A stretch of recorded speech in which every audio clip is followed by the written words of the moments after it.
Hello, everyone, and welcome to the 50th anniversary of NECTA. I'm Ron Insana from CNBC. If you haven't noticed the headlines of late, there have been just a few involving the media over the last week or two, and of course, there have been larger scale issues that the world has been facing, some of which may ultimately affect the media industry when it comes to trade and intellectual property and a variety of other issues.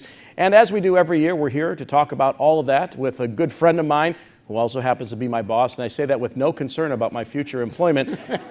David Cohen, of course, was in the office of the chairman of Comcast, and Jim Assey, who is executive vice president at NCTA. Please welcome them to our conversation.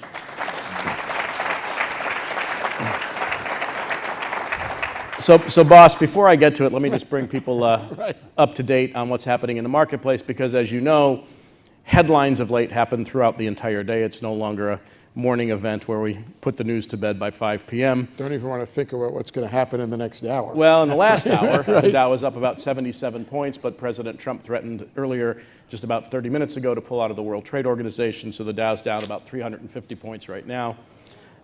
That's not true. I'm just making sure you're paying attention. Let me start big picture. The fake news, yes, exactly, yes. The overarching environment in which we find ourselves today has been, admittedly, very good for business. Yep. And yet, there are a variety of concerns on the trade front, geopolitical front.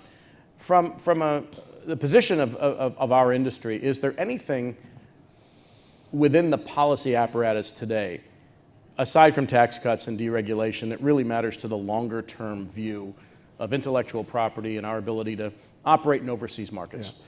So I think that trade in general, tariffs, not a big impactor on the cable industry and the broadband industry. Although we do buy equipment from China.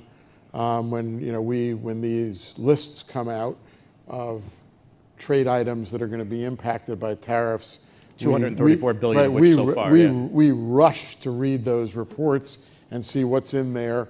But it's not going to have a direct material impact on the cable industry or on Comcast. But, and I think this is where the relevance is, and you really talked about it when you talk about pronouncements that the president makes or the administration makes.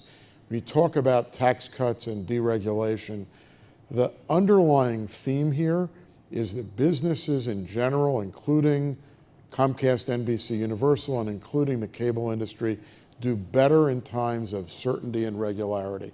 And the herky-jerkiness of policy, even if it doesn't impact the direct bottom line of our companies, it's not an environment that any business wants to be involved in. And I think that's we say it, we laugh, we smile. We were talking about it last night. And it's hard to criticize from a business perspective, what's been happening in this country in the last 18 months. Business is doing very well. Growth is up. Jobs are up. But this constant, to use a technical term, shtus, it's really not good for business. That's an Italian term, as I understand it. Exactly. It's an Italian Yiddish term. Yeah. It's really not great for business. And so I think that's the big risk, the big overhang that I'm worried about. Jim, though, with specific respect to our industry, when it comes to our complaints about intellectual property and forced technology transfer with China, these are legitimate grievances that the U.S. has had for quite a number of years, and we sit in the IP space. And yet the president appears to be going about it in a way that doesn't really promote those interests necessarily, because we're not attacking them directly. We're attacking them indirectly through tariffs on manufactured goods. So does that get us a seat at the negotiating table when it comes to IP and technology, when the president's really seemingly fighting another battle? Yeah, it's a great question, and a little bit outside of my field of expertise as far as how to accomplish what we want to with respect to protecting our intellectual property. But this is obviously an industry, particularly on the content side, that spends billions of dollars, and one of our major exports is the creative products that we make here in the United States. So it's always, I think, an ongoing concern. I think technology kind of raises the stakes because as more people are connected, the risk to having your intellectual property stolen and misused becomes that greater. So, we've worked very well with the administration and the different elements within the administration, whether it's the IP czar at the White House, or whether it's the Department of Justice, or whether it's the Department of State, in trying to make sure that we put on their radar screens the countries that are most at risk for stealing U.S. intellectual property. And I don't know, as David was saying here, I was laughing with his technical term, but it is true that to live in Washington, D.C. in this day and age is to live on the knife's edge, and you are just deathly afraid of slipping. Whether or not this will be productive or push us, it remains to be seen, but it's certainly something that we have to take cognizance of. David, before I get into maybe specific areas where some of this is applicable, we have had some fairly aggressive deregulatory moves that have affected the cable industry in particular at the FCC, and that raises questions about what happens at the state level if the federal government decides to not abdicate its responsibility but alter the rules of the road. Where does that leave us now that we've seen the deregulatory environment directly affect this business? So for those who've not been at this panel before, Ron's favorite question at the end of the panel in the last 3 minutes, there are only 2 of us, so you can maybe even shorten it, is seconds. What are your, what's going to be, what's the big issue that's going to be happening this year when we're back next year? What are you going to talk about that has changed? And I actually went back to check this, and my answer to that question last year was that I think that the Trump administration was going to deliver on its deregulatory commitments, culturally, philosophically, not only at the FCC, but in terms of labor and the SEC, but that was not going to be the end of the story. It was only going to be the beginning of the story, and the inevitable impact of that was going to be more regulatory activity at the state and local level than we had ever seen in our lives before. So at the local level and some at the state level, regulation on HR practices and labor union activity, and at the state level, intense regulatory activity around net neutrality, privacy, et cetera. So I hate to say that I was right, but I can sort of say that I wasn't really right, because the state level activity is even worse than what I thought it was going to be. And we have moved from, facing a very contentious federal government around a whole set of core regulatory issues that impact us to fighting in 40 different states and 100 different local governments around issues that really go to the heart of our business. Plenty of that happened in New England. In virtually every state covered by NECTA, we were dealing with privacy and/or net neutrality, proposed legislation, gubernatorial executive orders in the procurement space requiring bidders for the state to commit to net neutrality principles. And as we sit here in July in lovely Newport, most of that has calmed down, mostly because the state legislatures have gone out of session.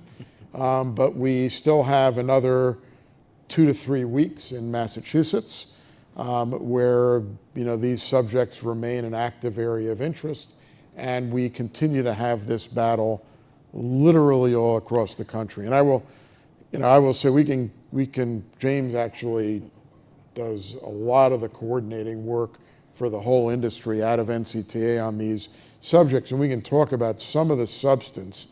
But the blaring headline for me, which is what I was worried about last year and which is what I continue to worry about today, which Kevin Casey talked about from this stage in the opening panel yesterday, is how in the world, as a business, can we hope to operate, to make decisions, and to run our business in compliance with law if there are 20 or 30 or 40 different regulatory regimes that apply to us in the net neutrality and the privacy space. So Jim, is this almost a be careful of what you wish for moment? On the one hand, the FCC dealt with net neutrality in the way in which it did. In a very similar sense, in the financial services industry, when the Department of Labor rolled out its fiduciary responsibility rules for financial advisors across the country, and then the Trump administration rolled them back, the financial services industry said, oh my God, now we have to deal with 50 states on how brokers deal with their clients. So we're in this situation now, as David just said, where it's like dealing with Europe before it was unified. It's like dealing with every state and municipality. How complicated does that make it for the cable industry? In fact, well, our entire industry writ large going forward? Yeah, I mean, it's incredibly difficult, I think, and it probably plays into the whatever the maxim is that for every action there's an equal and opposite overreaction, if you go back to core principles, really from when we started with broadband and internet regulation at the federal level, the fact that no one really is taking cognizance of the fact that we began with a standard or a principle of regulatory humility, and because we recognized the amount of capital that was going to be needed and that was going to continue to be needed in order to make sure that networks continue to grow and prosper and evolve and innovate. And we've gotten sidetracked a little bit at federal policy. In federal policy, certainly the chairman of the FCC has put us back on the right track, I think, in trying to get us focused on building faster broadband and getting it out to all across the nation. But what we see in this very hyper-partisan, politicized environment is the states start to jump into that breach and want to basically kind of relitigate a lot of these issues. And I will say there are really two issues I think that land on our doorstep. One is singling out ISPs in the internet ecosystem as somehow unique or not somehow different than a lot of the other large tech players who are operating in this space. And then secondly, as David averted to, I mean, how do you run a business when you are building and operating networks that the bits are supposed to operate one way in California and a different way in Massachusetts and a different way in Idaho? Yeah. I mean, that just goes against the spirit of how the internet is supposed to operate. And really, if we want to talk about this, we ought to be thinking about what are consistent standards of behavior that ought to be applied across the board to all parties that operate in this ecosystem.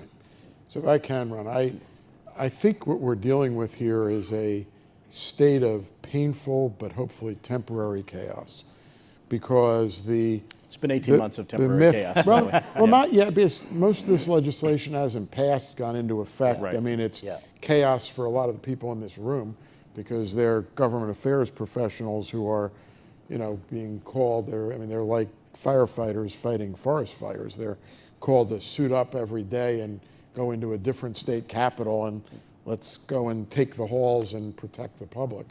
But on the substance, this all starts from a premise which is just false.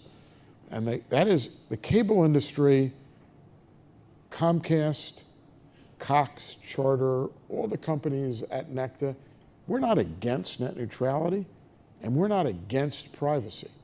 We want rational net neutrality rules and we want rational privacy rules with a set of principles around both of them.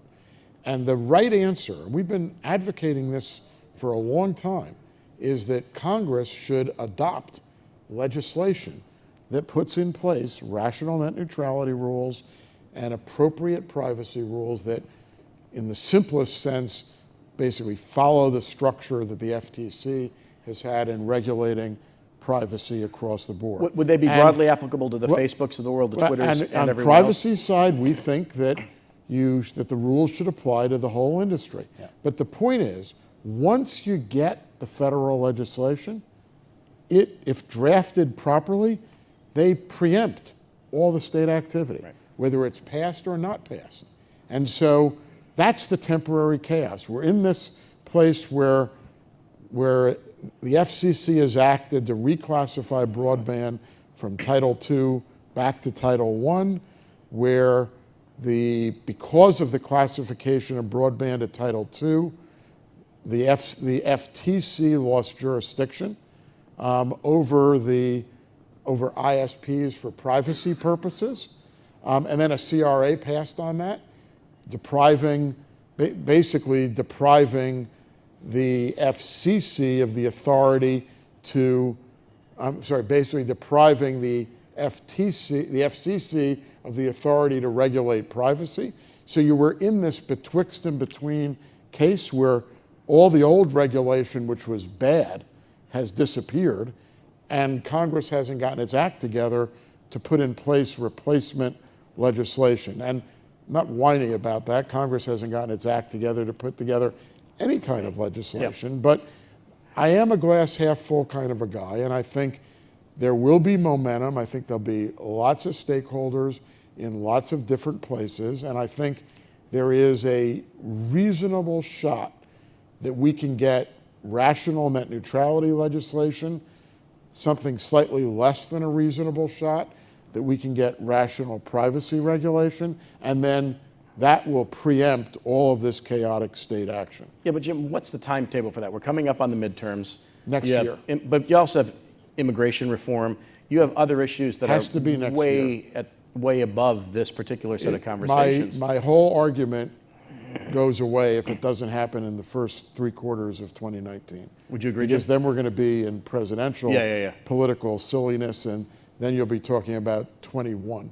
And then it won't be temporary chaos. It will be Katie bar the door chaos.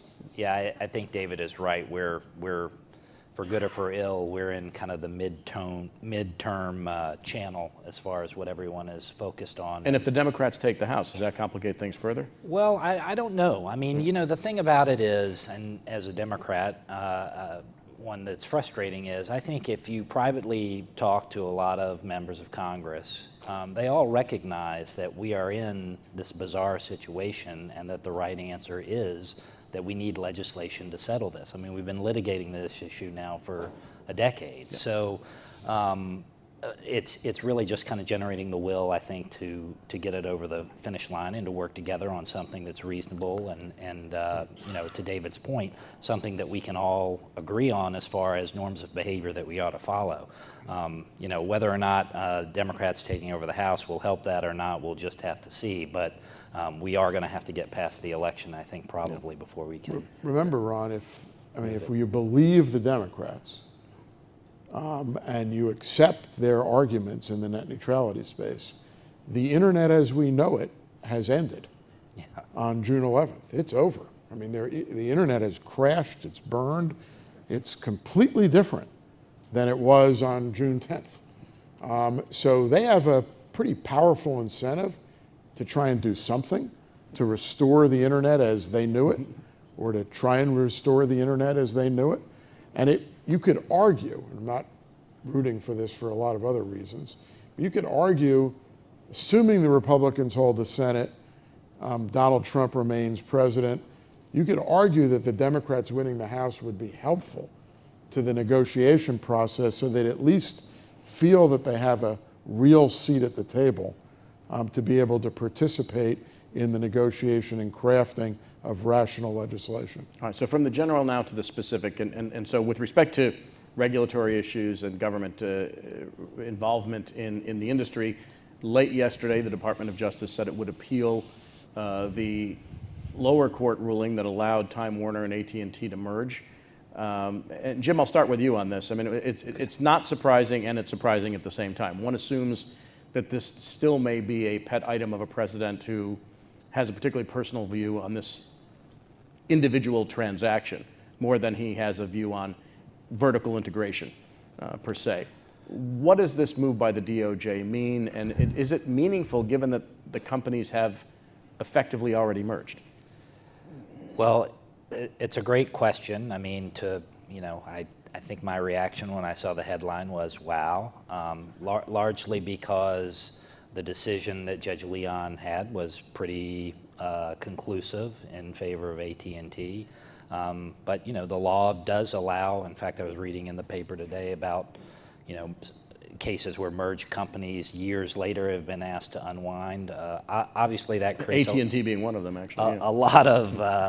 A lot of consternation as we try to figure out what the rules of the road are, and I'm not smart enough to be able to figure out where the decision will go from here, except to the appeals court. And David, we know which appeals court it's going to, correct? Goes to the DC Circuit. And is that favorable to the government's case or not so much? So the irony is, that for this DOJ on this case and the position that it took, the DC Circuit is pretty favorable.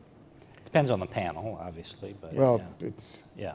75% liberal Democratic judges these days. I mean, it would be among the most favorable circuits in the country. But with respect to precedent for vertical integration, there have been very few that have been blocked by any Yep. regulatory body in the United States. What's the case that this harms consumers any more than NBC, Universal, and Comcast, any more than any number of transactions have allegedly harmed consumers over time? I don't want to belabor this. I've argued this for 18 months in the Comcast, NBC, Universal transaction, but I think there's a reason why vertical transactions are almost never blocked. And Judge Leon articulated it pretty well, which is that vertical transactions create a lot of consumer benefit and fairly minimal, with a fairly minimal risk of consumer harm. And that is why the government has only rarely tried to block those transactions. And in this case, when the government tried to block the transaction, the court rejected that activity. And I think, I do think that there's been a little bit of, I think the press coverage has sort of overblown the significance of this. I don't know that Judge Leon's decision fundamentally changed the law very much at all. As you said, historically, vertical transactions rarely get blocked. And under the antitrust laws, the pro-competitive impacts of vertical transactions have traditionally been treated with significant deference. I think post AT&T, that reinforced that law. From my perspective, from Comcast perspective, the power, if you will, of Judge Leon's decision in the AT&T case was that it was a vertical integration in our industry. It was a case dealing with vertical integration between video distribution and video content. And that's what we are. That's what we have, that's what we do, and that's what any vertical transaction that we would be interested in getting involved in would relate to. And so it's the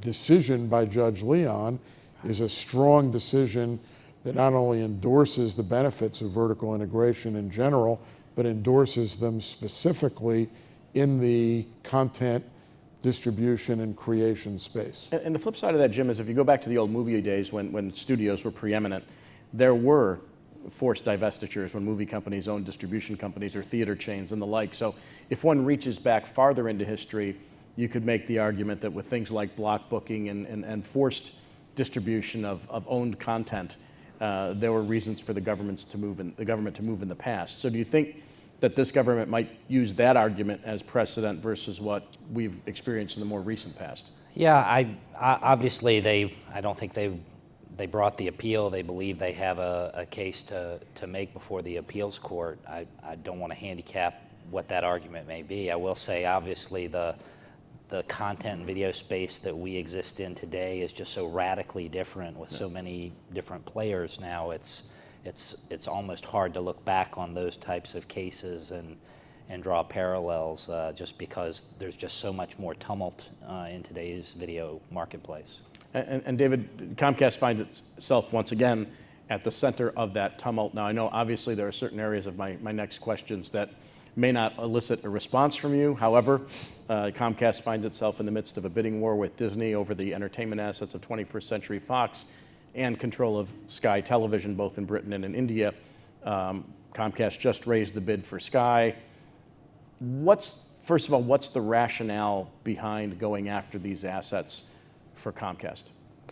So I want to be really careful, and you know that. On one hand, I sort of think that My best approach is not to talk about this at all. But I knew you were going to ask me about it, so I gave a lot of thought about what could I say about Fox. Well, I gave a lot of thought about it too, because my contract's up in February. Right. So, But what could I say about Fox? And so I've decided, I've decided that the safest thing I can say about Fox is to not talk about the entertainment company, but to talk about fox hunting. And I don't really know much about fox hunting, but that is the worst cop-out you have ever given me. It's going to get worse. It's going to get worse? Just to show you, doing my work, I found out Tally-ho. there's actually a lot of fox hunting in New England, which I did not know. And so, for example, in this state, fox hunting season, we're not in fox hunting season, but it runs from October 21st to February 28th. All right. So we're out of the fox hunting season. I am You're willing to gonna cut risk me my off job and on this one. Well, yeah, right. Because I would be remiss as a journalist if I didn't, or at least it's really safest. It's really safest for me to stay away from this whole subject, because if I start talking about it, I could inadvertently say something that gets me in trouble with the SEC, gets you in trouble with the SEC. NECTA's been around for 50 years. Well, I'm not trading Not stock. sure. So. Well, so in any event, I think I should stay away from those questions. So Jim, though, but James could talk about. Yeah, that. So look, he's perfectly safe. Yeah, Jim. Or fox hunting. Yeah, fox hunting. I know that you and David have virtually no conversations about this topic whatsoever at any time.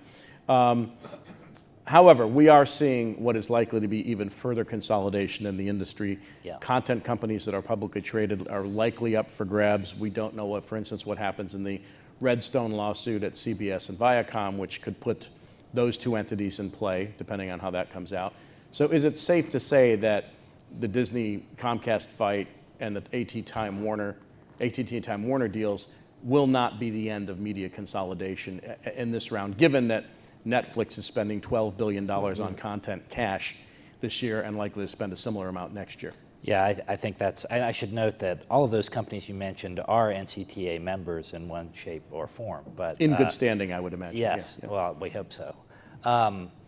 No, I think absolutely the answer to your question is yes. There are obviously great efficiencies in scale in this day and age. I think as content becomes more personalized as well, delivered to many more different devices, delivered globally in reach, that the benefits of that scale just are self-apparent. So I think, and you are looking at large tech companies whose scale is already stratospheric as well. So I don't think there's any question that some of this is trying to play a little bit of catch up with other companies that have other capabilities, and to really expand the suite of products and capabilities that any media company is going to have in the 21st century. And David, getting back to Netflix, so that $12 billion spend is greater than all other studios combined at the moment. And then you throw in Amazon, you throw in Hulu, you throw in any number of other entities, Apple, Facebook, it's another $1 billion per. Amazon. Not necessarily is Netflix making money on these transactions, but the arms race is real.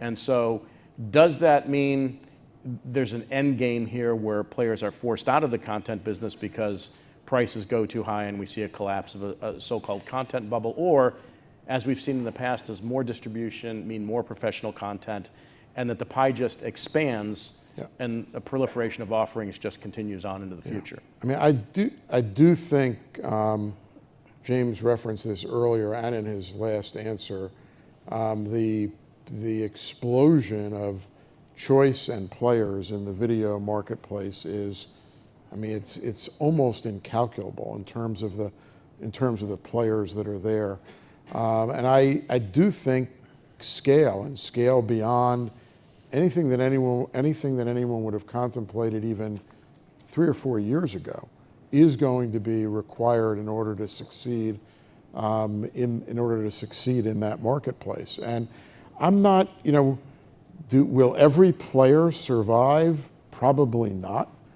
But I'm not sure the players at the content production level, I'm not sure there's a social good that they need to survive. The The issue is, for me, I think, is are there going to be outlets for creative directors, writers, producers to be able to ply their trade, and will they be able to get their content made and to get it on the air somewhere? And I think there are more opportunities now and will be more opportunities to do business with the creative world than there have been at any time in the past.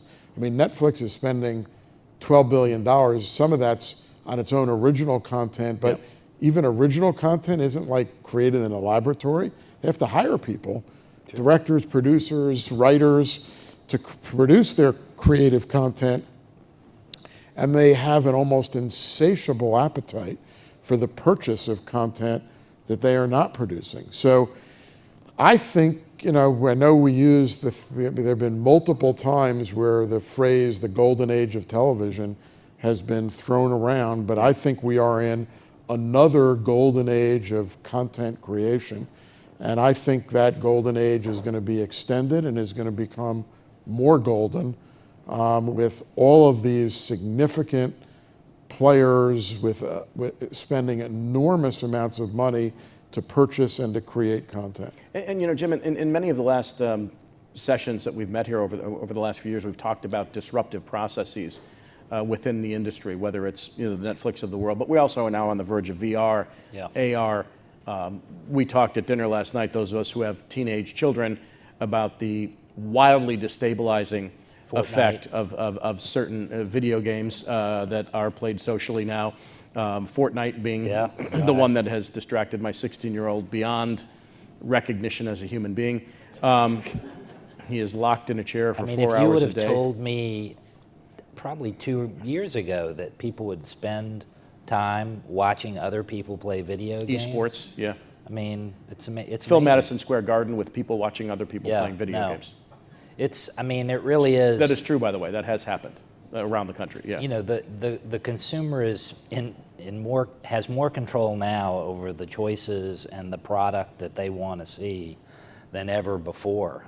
So I think the challenge is you just constantly have to reinvent yourself. There's no we can kind of coast through on reruns in the summer. I mean, you have to come up with... Well, the flip side of that is my kids, and David knows I use them as examples every year, are binge watching The Office to the point where even my wife and I, who love the program, can't stand it anymore. I mean, this takes reruns to a whole new level. Yeah. I mean, they'll... But they're done after 2 days or through one weekend or something. No. Well, I guess There are a lot of seasons. episodes of The Office. That's true. That's true. 14 seasons. Yeah. But you can plow through things, pretty quickly now. So it's always about what's the new thing that you're going to add to your lineup, or what's the new app that you're going to have out there. Right, but by the way, just on that point, and Cheat, of course, we talked about this last night, but it used to be, for those of us who might have had a show that they loved and they wanted to binge watch it, you go and you get like I actually remember getting this. I have it. The complete DVD box set of Law and Order. Yeah. When our kids are binge watching, they are not like putting DVDs. There's no time between episodes. I mean, it's like, it's up there. It's the way they're binge watching, which is also completely different than it was 10 years ago. No, or 30, 40 years ago when we'd wait for reruns to come on either during the summer or many years after the show even aired. Yeah. I mean, we watched Star Trek every night on some alternative channel, but that was it. We had to wait till 6 o'clock in the evening to catch it. But what's the impact, though, of all these other devices that are coming? I mean, obviously there's a need for 5G. We talk about 5G both from the telephonic side and now from the video component side. How much more capital investment is going to be required of the industry to meet the demand for content that David was just describing? Well, I think there's going to be investment on the content side. There's going to be investment on the technology side. One of the cables, what I'll say, thing we don't really talk about enough is how we've stepped into Wi-Fi and really worked hard, and Comcast is at the lead of the pack and really wanting to make sure that the in-home experience for the consumer works. We've got all these devices in our home. We expect them to all work seamlessly, and we get really mad when they don't. So whether it's investments in Wi-Fi or 5G or other types of technologies, at the end of the day, all of these communications networks look somewhat similar. There's a wired backbone to a point, and then there's a jump from the last point on the wired network to the device that's in your hand. And we're all going to have to figure out what is the optimal strategy in order to be able to provide the services to the customer efficiently. And David, way back when we were talking about this in what I consider now the old days, maybe 10 years ago, was the last mile. That's become a different conversation. The last mile is now like the last 6 inches. Yeah. For the reasons that James said, and it is.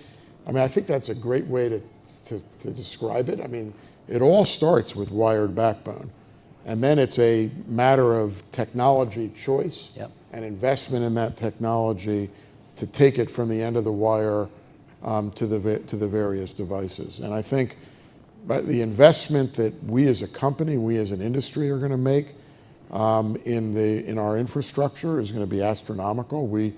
After tax reform passed, we came out and and announced that we were going to spend $50 billion over the next 5 years on continuing to build out our infrastructure. And I thought that was a pretty impressive number, but the tax reform opponents said, that's only $50 billion. Only $50 billion. One company, it's a lot of money. It's a lot of money, yeah. And that's on top of all the broadband infrastructure companies have spent Trillions. 260 over the last 20 years. $260 billion over the last 20 years. Yeah. I mean, the capital intensity of our business remains amazing, and the benefit to consumers of all of that spending is, I think, underappreciated. Consumers like what they get, but they don't realize that it's been produced by a lot of at-risk capital spending by individual companies. James, though, when you look at China, they want to win the 5G war globally. So does that add a certain degree of urgency and intensity to the capital investment in the United States to stay competitive, or is there really global competition in that sense? Well, I think you can look at that a couple of ways. I mean, I think part of that is maybe certainly true because, and it's not just true of 5G, but the whole war for standardization and to kind of seed into the marketplace an advantage because you are the first mover with a particular type of technology. But at the end of the day, I'm a firm believer that the consumers are the ones who are going to make the winners and the losers. And if our consumers are the ones who are asking for these products and services, and we have the capital to be able to invest in networks and new technologies, we're going to turn out and do just fine. But certainly that is a concern, I guess, as we turn the corner from 4G to 5G, and it's something that I think we pay attention to, but we pay attention to that probably regardless of what technology we're talking about. David, I haven't touched on one thing that we've talked about in the last couple of years, which is cord cutting. Now, we're in the midst of a pretty strong economy, which to a certain extent may dampen the impulse of people to presumably spend less on what they get into their home or alter the way in which they spend it. Well, first of all, from an economic perspective, has there been any slowdown in the amount of cord cutting that's been taking place? And if not, what does it mean? Because we've seen, obviously in the war with Disney wants to go straight OTT. Comcast doesn't have to. We talk a lot about reshaping these companies to meet this challenge of how consumers ultimately choose to pay their content bills. So I think there are several dimensions going on here. One you mentioned is cost. I mean, let's face it, the price of the cable bundle and add broadband to it has just grown significantly and begins to put pressure on a lot of families' budgets. And I don't know if they want to cut the cord, they just can't afford to spend the amount of money they have to spend to purchase the traditional cable bundle and broadband. Again, Kevin talked about this yesterday in the opening panel. Comcast, Charter, Cox, I mean, we're all trying to offer skinny bundles, which is just a business translation for a less expensive bundle of cable channels. And one of the more successful things we've done is our Xfinity Campus product, which is a internet delivered, IP delivered, skinny package of cable channels linked to a broadband subscription. because every college student needs a broadband subscription. Oh, here's a way for you to get 15 television channels, not being delivered to the TV. It's being delivered to the laptop and to the tablet. And then the real secret sauce is that we sell it wholesale to the college and the university, and they deliver it to the student population as part of the student fees. So that's sort of cord That's why I'm cutting. paying 70 grand a year for GW. That's right. No, Fantastic. only 20 grand is for the cable. Yeah, exactly. Yeah. So I think that's the price is one dimension. But the other dimension goes back to something else we were talking about, which is there's so much diversity of where the content is. People want to watch the original programming on Netflix. They want to watch the original programming on HBO. Consumers are not buying channels or programs. They're not buying channels anymore, let alone packages. They're buying programs. And cord cutting does give you an opportunity to target where your dollars are going. The problem is, and this is what Disney is going to learn, and it is what everyone else has learned, is that people, generally speaking, don't want to just watch programming on Netflix. So they get a Netflix subscription, they get a Hulu subscription, they get an ESPN subscription. You start adding these subscriptions together, and all of a sudden people are spending $70, $80, $100 on their over-the-top services to get the program that they want. And that is part of the underlying philosophy about what we're doing with the X1 platform. We want to be the aggregator of choice for people's programming, so that if you are an X1 subscriber, even with a skinnier bundle, so you're not paying as much as you would otherwise, you're getting the traditional cable package, but integrated into the experience is Netflix and YouTube and Pandora, and obviously we're working on doing other deals with other people so that we of note? So that we can aggregate. But we've announced. I mean, we're talking to Hulu, we're talking to Amazon, so that we can be the one-stop shop for anyone who wants to get any of their content. They can do it through the X1 platform. James, one of the things we've talked about over the last several years too is the cost of sports, maybe distorting the price of the overall package. And so sports rights have gone up. I have heard now that a package is being put together to broadcast elite high school football, which will be yet another cost. So you talk about the Bergen Catholics of the world in New Jersey, Mater Dei in Los Angeles, Texas, Florida. I mean, where does that stop, and where does that inflation begin to ebb and maybe change consumers' perception about what the cost actually is?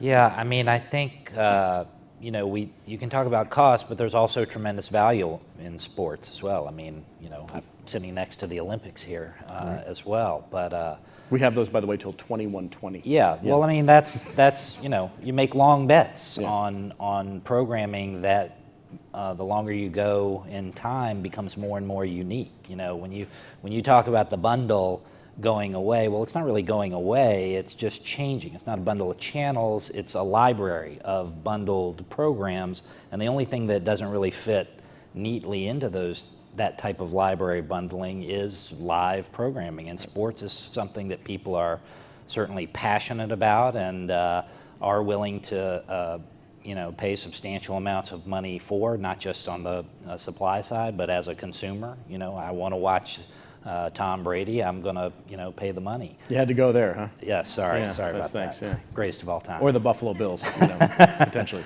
Josh Allen. But simple economics will tell you there is going to be a point at which the model won't work anymore. I'm not smart enough to be able to tell you where that point is, but I do think in this country, in this day and age, there's still a lot of value in sports as well. Yeah. It used to be not that long ago that the best example of must-have programming was regional sports networks. Yeah. I mean, it had to be part of the package. Which now everybody seems to want to get rid of. Pricing flexibility was, was viewed as, as being enormous because of that. And we talk about a breaking point. I think last year might have been one of the more interesting years in the history of regional sports nets, because in the World Series were the Los Angeles Dodgers versus the Houston Astros, and the regional sports nets that carried both of their teams had relatively low distribution in the Los Angeles and the Houston markets. So you have like the two best teams in baseball, both on regional sports nets, both that they owned a substantial piece of, and they were not getting full distribution. And I mean, that's clearly the first time that that has happened. So what's the answer to that? Do the cable operators have to step up and take them on or no? So I think it's beginning to be the case that the cable operators don't have to step up. So I actually testified about this a decade ago in front of Arlen Specter when he was chair of the Judiciary Committee. This was post the magic bullet theory. Post the magic bullet theory. This is my own magic bullet theory, which is why he wanted me to testify, because when you talk about the price of sports programming, price of regional sports nets, which all translates into the price of cable programming, people who take it on the chin is us. The people who are actually selling that programming and collecting the bills from the consumers. We are, in fact, the least at fault for that problem, because we, the distributors, are getting hammered by the regional sports nets, the owners of the sports nets, who are extracting that price from us. There's more market power at the regional sports net level than there is at the distributor level, and they are getting hammered by the owners of the rights, by the teams, by the leagues, by the now by the college conferences that all want to start their own regional sports nets, and they're playing the regional sports nets off against each other to bid up the price for the content. But there's a huge publicity problem here, is that the public does not see it that way. The public doesn't even know it. Yeah. I mean, it's exactly right. We get blamed for that when we are actually the most defenseless in that chain. And so my position in that testimony, which Arlen Specter accepted, although he was working on trying to figure out what to do about it, but he never got there, is that if you're going to grapple with the issue of price for sports programming, you're going to have to attack it at the league, conference, college conference, team level. You can't attack it at the distributor level. There's more competition at the distributor level than there is at the regional sports net level, but there's more competition at the regional sports net level than there is at the team, league, conference level. And if we in Philadelphia say, and try and play hardball with the Sixers and the Phillies, I would say, and the Flyers, except we own the Flyers, so it's an imperfect example. If we try and play hardball with them, they'll go to Fox. Yeah. Or they'll go to RCN and say, or they'll go to AT&T, which is what happened in Houston. Right. So would you like to be the proud owner of regional Sportsnet in this market? This is what we need you to bid. And the arms race is just happening at a different level, and it's the consumers that end up holding the bag. So James, what's the? I mean, if there is an answer to this, I mean, so we talk about arms race on content, which costs all the content providers more to effectively produce the same quality stuff, but at a higher price point, net. Yeah. You have this in sports. It's not really a factor in news, which is the only other live, value add, if you will, in the content spectrum. Is there an answer? I mean, quite frankly, we've been having this conversation for as long as the industry's been around, but it grows and grows and grows. Yeah, I mean, David's point is certainly one place to look. I'm not sure what the answer is. I mean, the economist would tell you that the people who value the product the most should be paying the most for it. We don't have that type of model.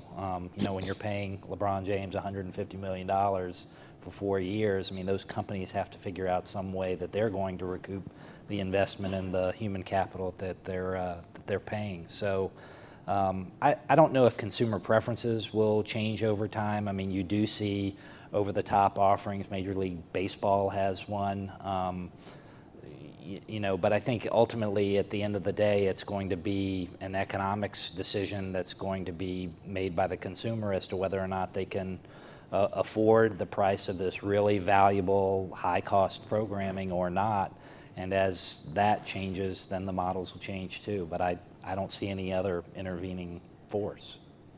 David, in the pursuit of a larger global footprint, and this relates to an extent to Comcast's bid for Sky, is it now incumbent upon U.S. operators to really compete globally in order to capture more audience share, more wallet share, and help then finance the content that's growing increasingly expensive?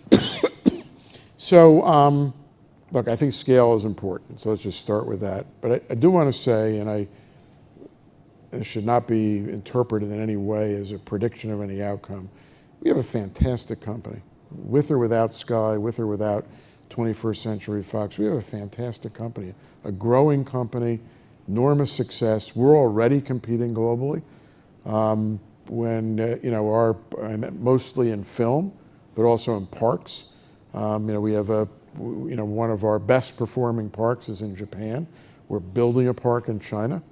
So, we already, and we do a lot of television distribution globally as well. So it's not just, global isn't like the magic antidote to make our company great. Our company is already great. But when we talk about scale, obviously, scale outside the United States is more of an open playing field for us than scale inside the United States. And I do think, for all the reasons we talked about before, that on the content production side, there are already these players that are global, that are huge, and it's, 3 or 4 years ago, you could say, gee whiz, they could grow to be awfully consequential global competitors.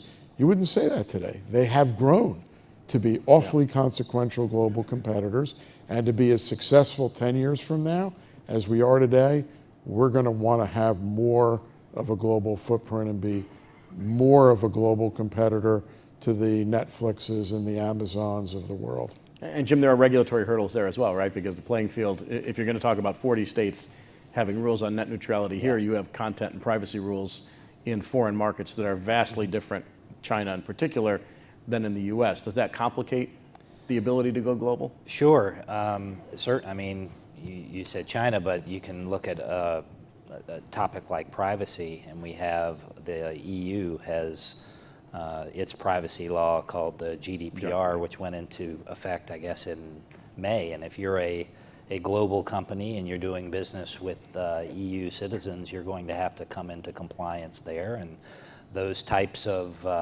ideas about what consumers' rights are and what the responsibilities of entities that collect data are quickly exported back here to the United States, and you see them pop up in various places. Another example is obviously a lot of the antitrust review that's going on in the EU as well. So I think to be a global media company is to have to deal with the fact that we are having these different governmental disputes, not just here in the U.S. at the federal and state level, but globally with governments across the world. Yeah.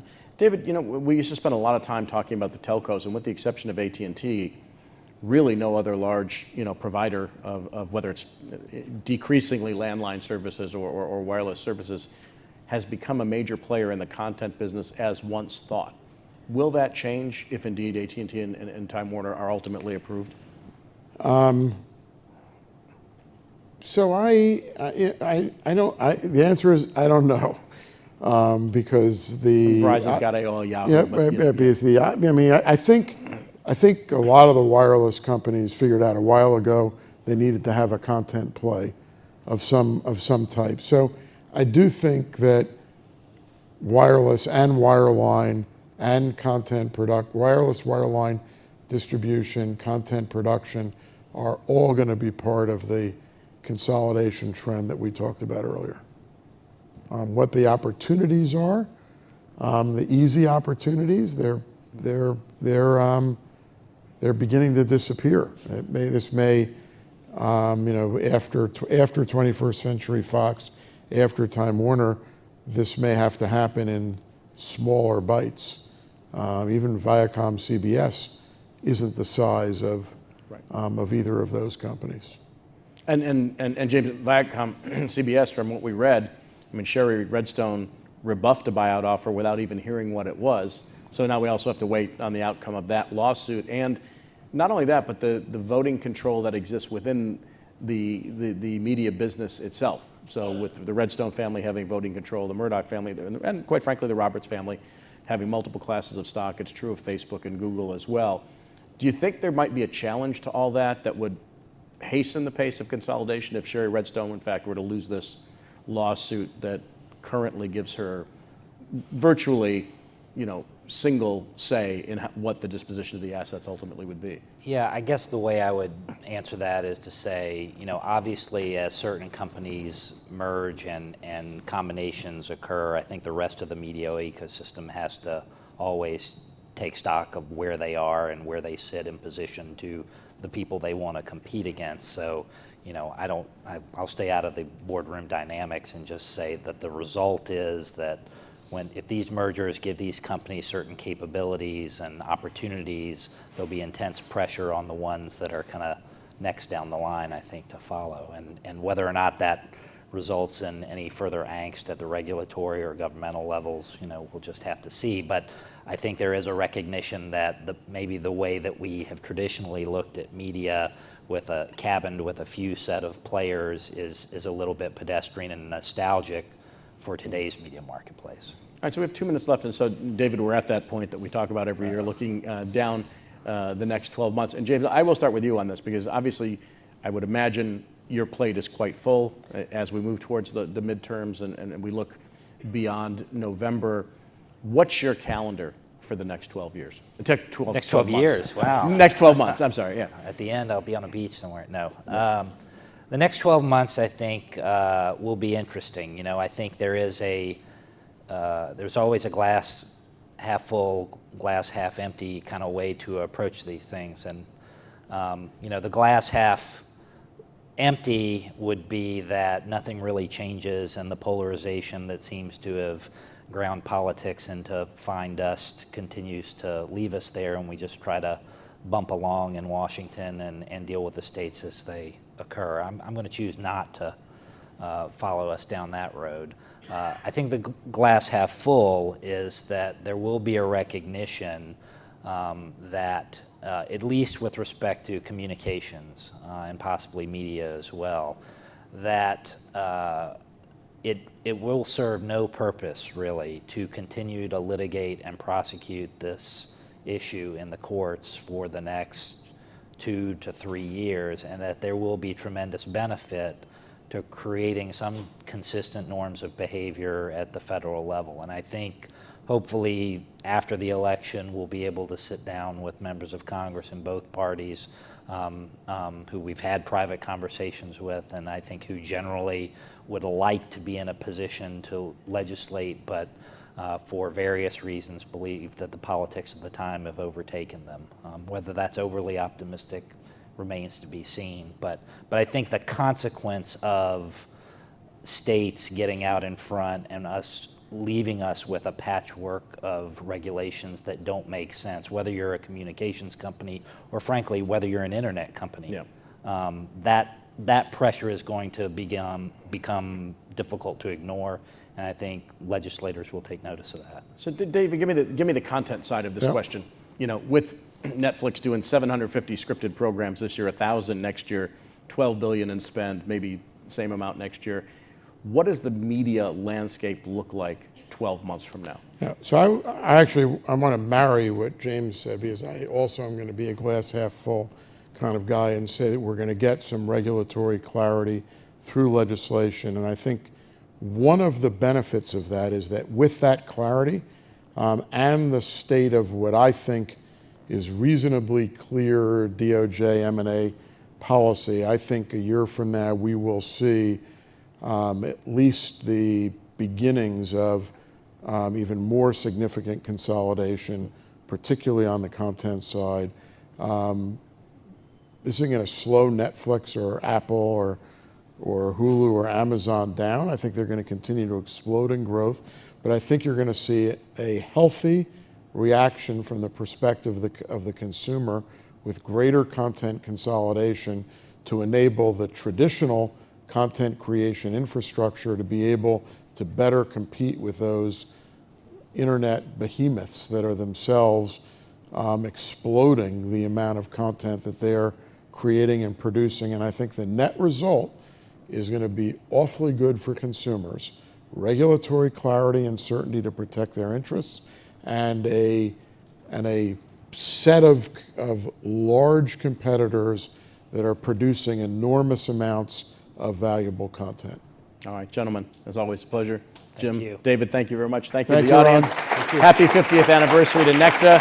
And again, we hope to see you here next year. I'm Ron Insana from CNBC. Thanks for watching. I want to thank everybody, in particular Ron, David, James. Thank you so much. And I want to acknowledge the hard work of Tim Wilkerson and Carolyn Killian to put together the convention, and the convention chair, John Sudich. I don't know if he's still here, but thank you so much. There you are, John. Thank you so much for all your hard work. And I don't know if he's here, but we had last couple of days Bill Duran, with whom he retired 2 years ago. I worked with him for 31 years, and I wanted to acknowledge him. And Yaj Janicek had to catch a plane home, but she was with NCTA for 35 years and just retired. So thank you all, and we hope to see you again. Bye.